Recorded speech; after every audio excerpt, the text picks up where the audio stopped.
It's 7:50 a.m. Time to focus on business now. Business editor Mike Eppel joins us. Mike, we're seeing some positive signals when it comes to trade.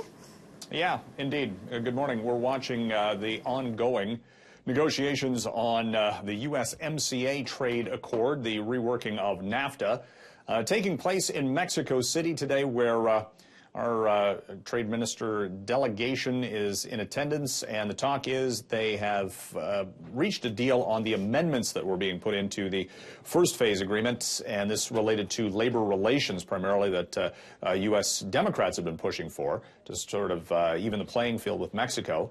So it appears they're getting close to getting that done. It could be signed off by the U.S. president later today and then go to Congress. Still has to go through the political channels in Ottawa as well. And then we've got the U.S.-China trade talks, and the Chinese delegation saying that they believe the U.S. is not going to follow through with new tariffs on December 15th, which had been a worry for the market, and that did spur on a little bit of confidence early. And then we've also got the impeachment issues in the U.S. right now. It's interesting to note those the historical precedents of impeachment.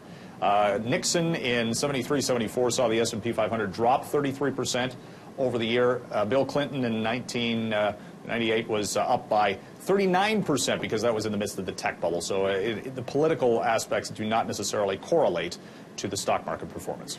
And now this, Mike, I don't know if I could deal with a possible coffee shortage coming. Possibly, and you got to kind of couch it in the words could, maybe, should when we're talking about fearless forecasts about any type of commodity.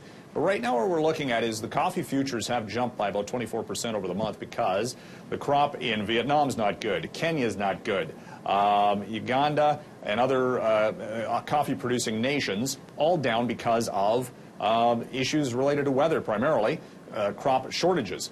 The offset, though, could be Brazil, which exports about 33% of the global crop. They've had a bumper year. So certain types of beans may be more expensive, maybe not. But we have seen the coffee futures adjust higher because they're thinking the demand for coffee next year is going to be higher than it is this year, so supply and demand. Now, of note, we will next year be seeing a little less of a hit on our tax bill, most Canadians at least, as the federal government first order of business announced yesterday by Federal Finance Minister Bill Morneau to announce a tax cut for the middle class, whatever that is. They have a minister of middle class now. Anyway, they're going to save over the course of 4 years up to $300 a year on a single tax filer, which works out to about 80 cents a day. So really that offsets the coffee if it does go up. Thank you so much, Mike. You could also hear Mike on 660 News at 26 and 56 after the hour. Now for a look at markets.